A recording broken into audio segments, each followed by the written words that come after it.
बिस्मिल्लाहिर रहमानिर रहीम। हे समस्त जगतबासी, हे मुसलिमगण, हे परहेजगारगण, आज के आपनादेर सामने जे आलोचनाटी निये आसलाम सेटी हलो, देखुन नबी करीम सल्लल्लाहु आलैहि वसल्लम तिनि निजेई साहाबादेर स्वप्नेर व्याख्या दितेन एबं सेई स्वप्नेर व्याख्यार शिक्षाओ दितेन एबं तिनि जा बोले दितेन ताई घटतो। ताहले बोझा गेल सेई स्वप्न किन्तु एखोनो साधारण असाधारण सकल स्तरेर मानुषई देखे, किन्तु व्याख्या ना करे चले आमरा विपदग्रस्त होते। ताई बोलबो जे आजकेर पर थेके आमरा स्वप्नेर व्याख्या करे चलबो। आर किछु प्रमाण स्वरूप नबी करीम सल्लल्लाहु आलैहि वसल्लमेर स्वप्नेर व्याख्यार आरो किछु प्रमाण निये आपनादेर सामने उपस्थित हइलाम। नबी करीम सल्लल्लाहु आलैहि वसल्लम स्वप्ने एबं तार सम्मानार्थे जाइतुन तैल व्यवहारेर कारणे आल्लाह ताआला ताके आरोग्य लाभ करलेन। तार माने स्वप्ने कोनो साहाबाके नबी करीम सल्लल्लाहु अलैहि वसल्लम बोलेছিলেন তুমি জাইতুন তেল ব্যবহার করো, তোমার শরীরের সমস্যা সমাধান হয়ে যাবে। কিন্তু তিনি স্বপ্ন দেখেই যখন সেটি করলেন তিনি সুস্থ হয়ে গেলেন, ভালো হয়ে গেলেন, আলহামদুলিল্লাহ। আচ্ছা, এবার আসি। বর্ণিত আছে যে এক ব্যক্তি স্বপ্নে নবী করিম সাল্লাল্লাহু আলাইহি সাল্লামকে যে এর নিকট এসে অভাব অনটনের অভিযোগ করলেন।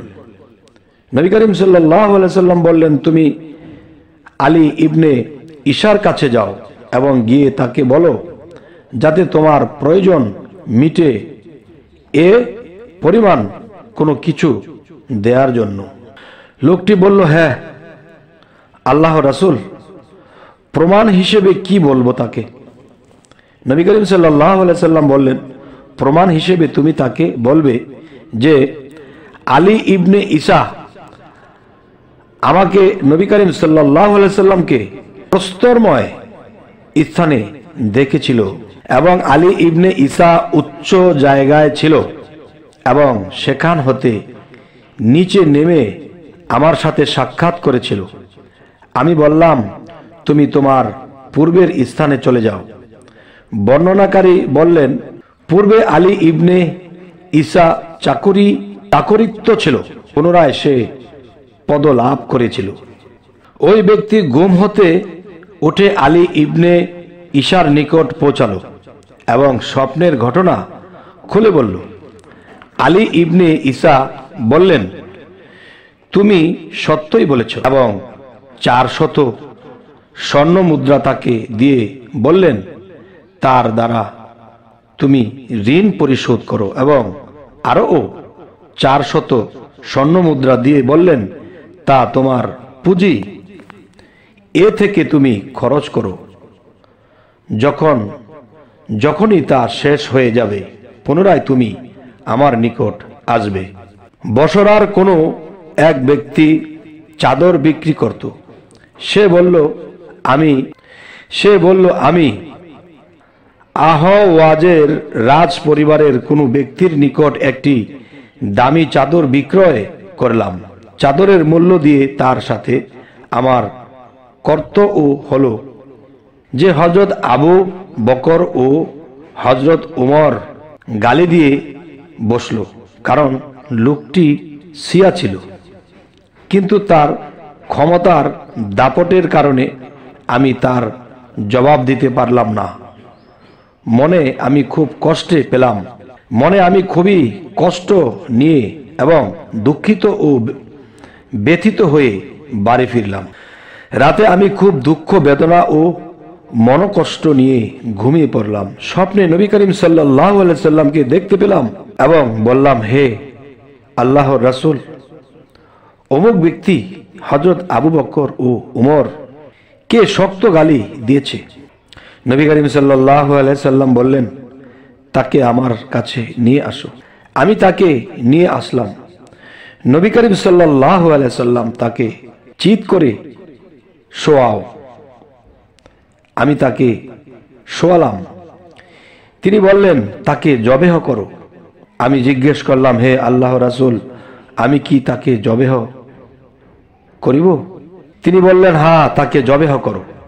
এভাবে তিনি আমাকে এ কথা 3 বার বললেন। আমি তার গলায় ছুরি লাগিয়ে দিলাম এবং তাহাকে জবাই করে ফেললাম। সকালবেলা তখন আমি মনে মনে বললাম, কোনটিকে উপদেশ দিব, এবং স্বপ্নে আমি যা কিছু নবী করিম সাল্লাল্লাহু আলাইহি সাল্লামকে দেখতে পেয়েছি তার সংবাদ জানাবো, এ ধারণায় আমি চললাম। যখন আমি তার বাড়িতে পৌঁছালাম, কান্নার শব্দ শুনতে পেলাম, কারণ গত রাত্রে লোকটি মারা গিয়েছে। সমস্ত জগতবাসী, আমার এই কথাগুলো কি আপনি বুঝতে পেরেছেন? আপনারা কি বুঝতে পেরেছেন? যে নবীর সাহাবাকে যখন গালি দিয়েছিল, তখন তিনি তাকে জবাব দেওয়ার মতো শক্তি পায়নি, কারণ তারা দাপটলা লোক ছিল, ক্ষমতাশীল লোক ছিল। তাই মনের কষ্ট নিয়ে সে বাসায় যখন এসে ঘুমিয়ে পড়ল, তখন সে স্বপ্নের মধ্যে দেখতেছে, তুমি সেই লোকটিকে নিয়ে আসো। নিয়ে আসার পরে সেই লোকটিকে স্বপ্নে জবাই করতে বলল, এবং আজকে জবাইও করেছে। পরের দিন রাত্রে সেই লোকের বাড়ির সামনে দিয়ে যখন যাচ্ছিল, তখন শুনতে পাচ্ছে সেই বাড়িতে কান্নার শব্দ। তখনই শুনল যেই লোকটিকে স্বপ্নে কালকে জবাই করেছিল, বাস্তবে সে মারা গেছে। হে সমস্ত জগতবাসী, স্বপ্ন এমনই একটা দুর্দান্ত বিষয়, এটা বুঝে চলাটা একটা জ্ঞানী চতুরঙ্গ মানুষের কাজ, এবং সেই মানুষটি আল্লাহ পর্যন্ত পৌঁছাতে পারে যারা স্বপ্নের ব্যাখ্যা বুঝে চলে। তবে অবশ্যই সবাই কি আর এটা বোঝে? তাই আমাদের চেষ্টা রাখতে হবে, বহু জ্ঞান রাখতে হবে। আপনি একটি স্বপ্ন দেখেছি, কিন্তু দেখা যায় সেই স্বপ্নের ব্যাখ্যা করার মতো জ্ঞান হচ্ছে না। এমন কোনো মানুষের কাছে যাব যে আমাকে ব্যাখ্যা করে দেবে, এমন মানুষও মিলছে না।